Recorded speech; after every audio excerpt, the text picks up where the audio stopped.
Welcome back, everybody, to Fresh Outlook. I'm Logan Crawford. 6 dead, gunned down allegedly by a man who picked up and dropped off fares during his killing spree for the ride-sharing service Uber. Let's say hello to our panel of experts. I'm joined today by Jackie Guzda, Mustafa Tablani, a journalist, Albert Goldson, the CEO of Indo-Brazilian Associates, and joining us live via our DC connection is Rasheen Carbin, Chief Marketing Officer of Job Search and the app Inspire.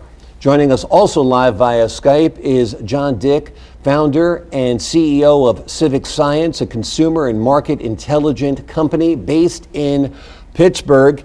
And John, let me start with you since you're in the monitor. I feel like this killing spree had nothing to do with Uber. He could have been working at McDonald's. He could have been running an Airbnb. It doesn't matter. It might, bring the name of the company into the spotlight, but it's really not Uber connected. What say you, sir?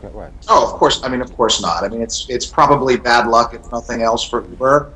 Wrong place at the wrong time kind of scenario. I don't think it really is any reflection on the brand or the company or anything about it. Now, whether Uber's consumers and potential customers feel that way might be different. I don't know, but certainly they certainly shouldn't.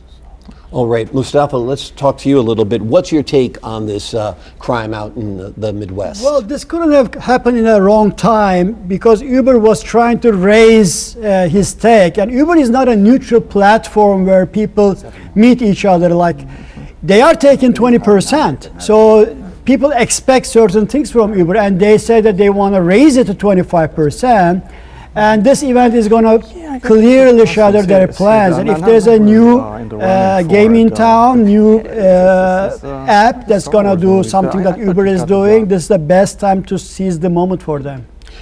I feel, Albert, that Uber in some ways is safer than a traditional cab service, because on my phone when I order an Uber, there's a picture of the driver, I see his rating, I feel there's some kind of control. When I get into a yellow cab that I hail off the street, I've got no idea who I'm getting into that cab with. What's your take on this? Well, I think there's a loophole here because Uber does not apply the same security standards as most taxi and limousine services. They do not apply, for example, as far as biometrics, fingerprints, with respect to the criminal background check, which is basically drug, alcohol testing, etc. So you might receive, let's say, the face of the driver. Anyone could have a usable name, credit card, expiration date, social security number, and they're set to go. Unless you have the fingerprints to confirm that that's who the driver is, there's that big loophole. So whoever's picking you up may not be who he or she says they are. But that couldn't happen in a yellow cab in New York City or any other major city? Uber is in pretty much the premium transportation business, in which you're paying a premium price, you want security, you want protection. So in fact, you feel much safer in Uber. However, their security protocols do not reflect the premium price that the consumers are paying, and they should be. They're worth $40 billion. And this is part of what you do with your company is security? Yeah, part of it is to refer executives to executive protection services, and that includes any sort of mode of transportation, whether they're here domestically or internationally, and the protocols and procedures they should follow to be safer in their environment. Okay, let me just bring Jackie in on the conversation quickly. Jackie, what's your take? This has something to do with Uber, doesn't have something to do Uber, or perhaps just opens up a bunch of questions for people who are Uber or Lyft riders? Well, how much security do we need as riders? That's my first question. I think it's great that the New York City taxi and limousine service requires fingerprints, etc. And maybe now, Uber, because now their business is falling, has to have that kind of security just to say that we're just as safe as a regular taxi. But let's look at how it affects Uber. They're like this Tylenol scare in the 80s where somebody went in, started putting poison in the bottle of flu. They had to take care of the security. That's why you can't open a bottle of Tylenol or Advil anymore. So Uber's got to do something where they meet the needs of the safety of the passengers just so they can say, yeah, we're in the game, just as safe as a yellow cab.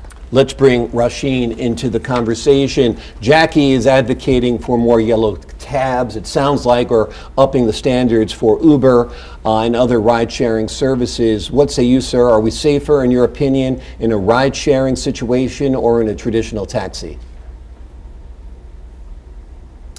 Well, the truth is, we really just don't know because no one's keeping these statistics. What I will say is Uber is really in the business of instilling trust in us. They're matching buyers and sellers of transportation. And like any marketplace, if there isn't trust, then it breaks down.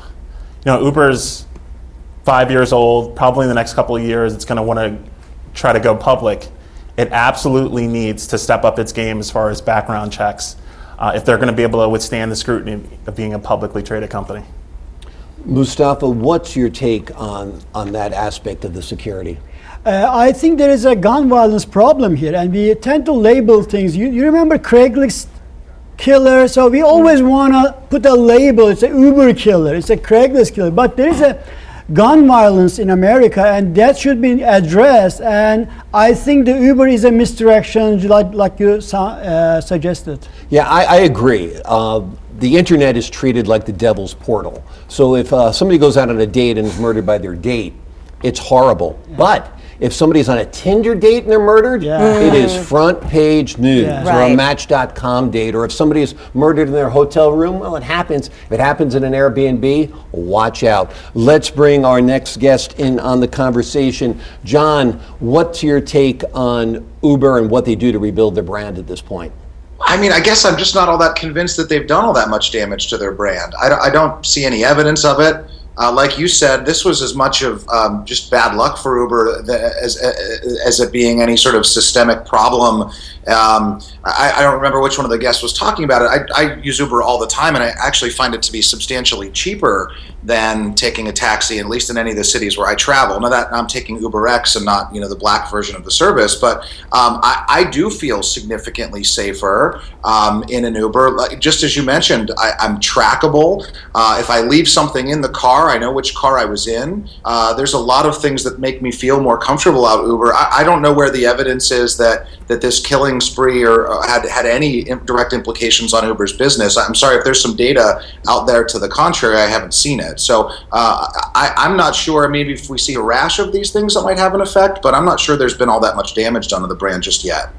I agree with John and Albert. This didn't happen. Nothing bad happened to an Uber passenger. Apparently the guy was driving recklessly at one point while picking up people, but he didn't kill his passengers. He killed random people on... It's a sick crime, and we have no motive for it. This guy was married, had children, was an insurance adjuster at least at one point. This is a guy who just snapped, it sounds like, right?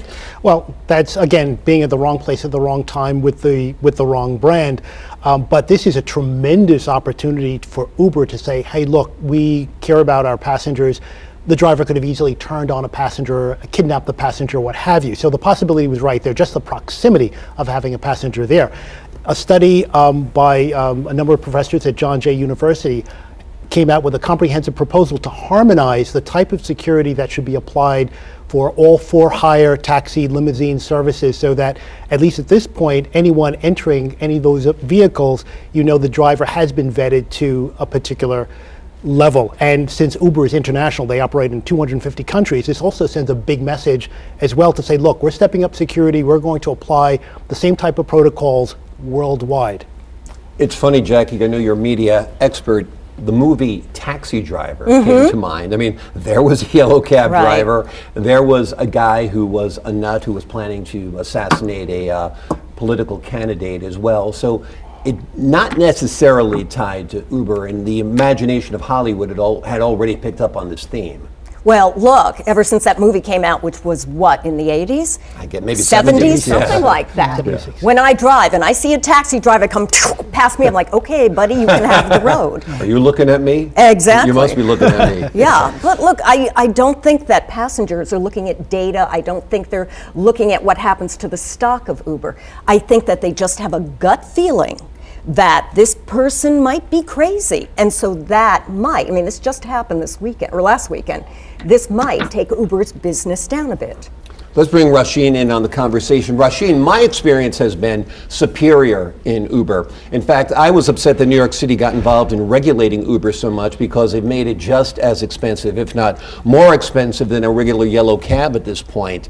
And some airports aren't allowing Uber pickups and things like that. But by and large, I find it entrepreneurial people, retired people, college students, people trying to make a few extra bucks. They've got a nice car, and they're willing to give you a safe ride at a fair cost. What do you think, sir?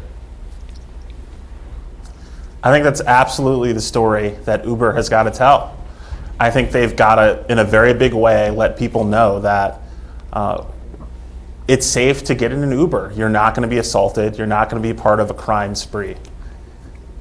Exactly, and just The worst thing they could do in this situation is to lawyer up and hire a crisis PR firm and hide behind their terms and conditions. They need to speak directly to their customers and reassure them. It's a savvy company, so I imagine they will talk openly about this and start some kind of public relations campaign. Interestingly, though, today I have new videos out of a Lyft driver who picked up two young women. Have you seen this, Mustafa? Picked up two young women, dropped one off, and then refused to take the other one to her destination. And she's trying to get out of the car as it's moving, and she's taping the whole thing. Wow. So that's becoming Lyft's public relations nightmare. And if you don't know Lyft, that is the alternative to Uber. But it's very easy. You can put a panic button in Uber, and it's very hard for taxi drivers where you cannot really make this connection. But if you are in a Lyft or Uber, they can devise some kind of a panic button that when you press it, it just sends the location to a police officer and may prevent something like this. And I think taxi drivers, cab companies should come up with an app just like Uber, and they should put like backgrounds and like the driver info just like Uber does. So they should step up their games, and they should also obey some safety protocols. Well, it's interesting you say that because I was in a yellow cab last night, and they actually do have a yellow cab app now that works similar to Uber because New York City taxis were having such a hard time competing with Uber. Let's turn the conversation over to John. John, does what Mustafa was talking about make sense, that perhaps maybe have a help button or a panic button on the app as well? Sure, of course. I mean, I think, a cell phone is it's an inherent help button of its own, right? You can sort of dial in to anybody you want from your phone if you need it. One thing that's sort of lost in all of this conversation is where Uber ultimately plans to take its business. 5 miles from where I sit here in Pittsburgh, Uber's got about 400 roboticists and engineers working on driverless cars. So to the extent that this is a problem for them at all, I don't think they view it to be the longest term problem of Uber. I think their long-term vision is to have their cars being running robotically, driverlessly. In the short term, I think you made the point, Logan. Well, I don't know. Maybe they haven't been doing a tremendous amount of crisis comms and PR because they're saying, hey, listen, this had nothing to do with Uber. It wasn't about us. I think if we see a rash of those things happen, that may change as well. I think John makes an interesting point, Albert, and I often think this, that I wouldn't need a car. I could swap my car for Uber easily. I take an Uber into the city often. I take an Uber around the city often. If more people were driving Ubers, there'd be fewer cars on the road. So it helps with pollution, it helps with congestion, it helps with the storage of cars along the streets in big cities and in parking lots. And if they become, electric, if they become automated, there is a huge savings for the environment as well that companies like Uber might bring about. Well, a lot of the transportation companies are going that way. Part of it, of course, is to save a lot of money, reduce congestion so that the city embraces this type of alternate, I would say, public transportation, because already, trains, subways, and buses they're completely overwhelmed. And people actually feel safer and more comfortable going in a private car to their destinations. Absolutely, Jackie. There's a spree of slashings in the New York City subways right now where almost every day you see somebody had their face slashed by some nut with a knife or a razor. And that's another reason to avoid public transportation, in my view. As much as I'm a proponent of public transportation, you can only push for public transportation that is safe and reliable. It is reliable. I don't know how safe it is right now in New York City. That's right, and isn't that an odd thing to say? Because for 20 years, Manhattan has been getting safer and safer and safer. Now, I live way out at the end of the 6 line in the Bronx, and I will not take that 6 because of the slashings. There was, 3 muggings on the 6 last week. One of them was a slashing. So why bother? And the 6 is one of the best trains in New York City. It's considered the pristine line that goes to the Upper East Side. Yeah. So I just don't want to put myself in that situation. and I end up driving my personal car into Manhattan with all of those things you have to deal with, the parking, the gas, all of that. You could take an Uber, it'd run you about $20. Yeah? That's what I think. Think about it. Okay. Thanks, Jackie. Thanks, Albert, Mustafa, John, and Rasheen. Thank you for your thoughts as well. When we come back, it is time for Hollywood's self-indulgent, self-congratulatory celebration of self-aggrandizement, the Oscars, after this.